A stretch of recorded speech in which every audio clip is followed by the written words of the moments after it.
আজকে থেকে 10 বছর আগে অর্থাৎ মহিলার বয়স যখন ৪৫ বছর তখন একটা ১৫ বছরের ছেলের সঙ্গে মহিলার প্রেম হয়।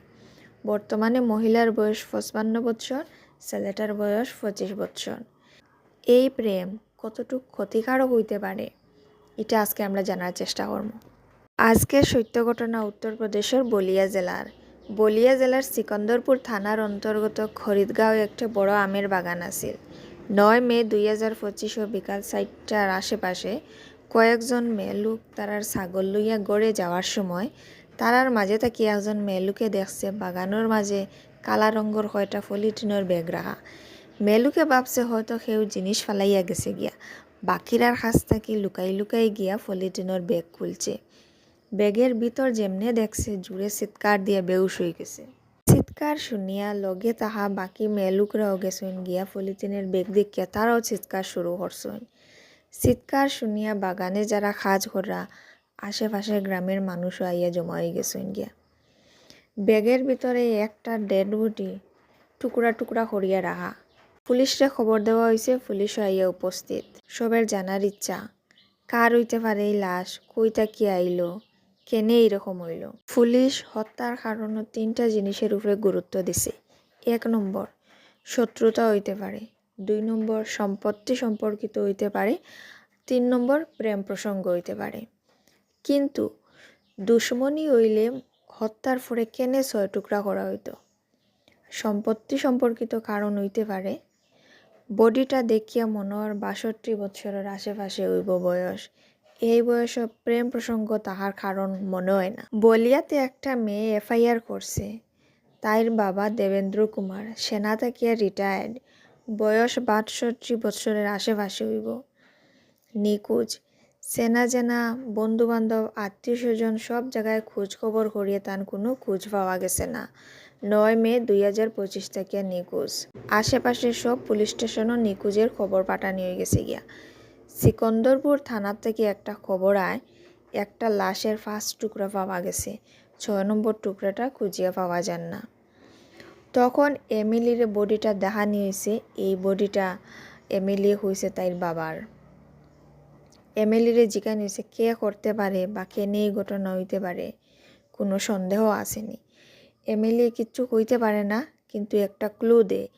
এই ক্লুর উপর ভিত্তি করিয়া এমিলির মা মায়াদেবীরে পুলিশে আনিয়ে জিজ্ঞাসাবাদ করে, তোমার স্বামী কই, কেনে তুমি কারোর কাছে খোঁজ খবর লইছ না, FIR করছো না। মায়াদেবী কোনো ঠিকঠাক উত্তর দিতে পারে না।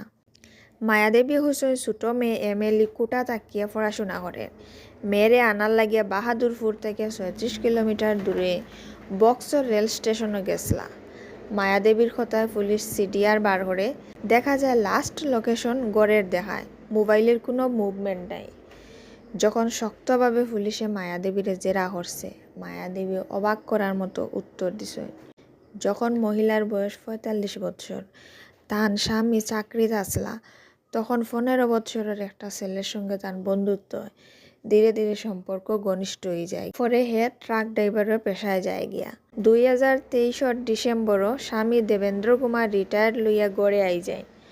তখন অনিল যাদবের সঙ্গে নিজের স্ত্রীর সম্পর্কের কথা জানাজানি হয়।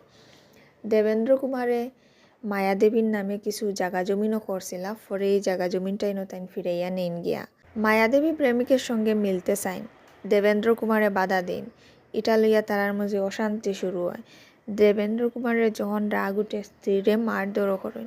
তখন মায়াদেবী প্রেমিক অনিলরে কইছেন, তোমার সঙ্গে সম্পর্ক রাখতে গিয়ে আমার অনেক কষ্ট, আমার অনেক ক্ষতি হয়েছে, আমার মারধর খাইতে লাগে। তখন অনিলে কইছে, তুমি চিন্তা করিও না, তোমার উপরে হওয়া প্রতিটা অত্যাচারের হিসাব লইমু। তখন থেকে প্ল্যান শুরু। ৯ মে ২০২৫ প্ল্যান ফিক্সড করা হয়।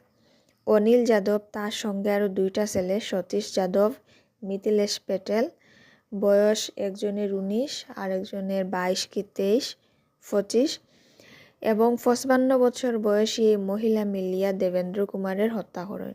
হত্যা করার পরে শরীরের বিভিন্ন অংশ, হাত, পা, মাথা, দেহ সব আলাদা করিয়া কালো পলিথিনের ব্যাগে ভরিয়া আলাদা আলাদা জায়গায় তারা ফালাই দেয়। মায়াদেবীর মুখ জবানি লইয়া বিভিন্ন জায়গার থেকে পুলিশ শরীরের বিভিন্ন অংশ উদ্ধার করে। পুলিশ 4 জনরেও গ্রেফতার করে। দেবেন্দ্র কুমারের 3টা মেয়ে, একটা দত্তক নেওয়া ছেলে, এক মেয়ের বিয়ে হয়ে গেছে। মার এই কুকর্ম শোনার পরে ছেলেমেয়ের খান্দিয়া অবস্থা নাজেহাল। মায়ের কাছে এক কথা, মা কেনে তুমি এরকম করছো? তুমি শুধু বাবার জীবন নাই, আমরার জীবনটা শেষ করছো। কিন্তু ভদ্রমহিলার চেহারাত কোনো ডর নাই, ভয় নাই, কোনো আফসোস নাই, যেমন এইরকম কোনো ঘটনা ঘটছেই না। তো যাই হোক, আজকের কাহিনী এতটুকু। আমরার উদ্দেশ্য কারো মনে, কারো আত্মসম্মানে আঘাত দেওয়া নাই। সতর্ক থাকো, সচেতন থাকো।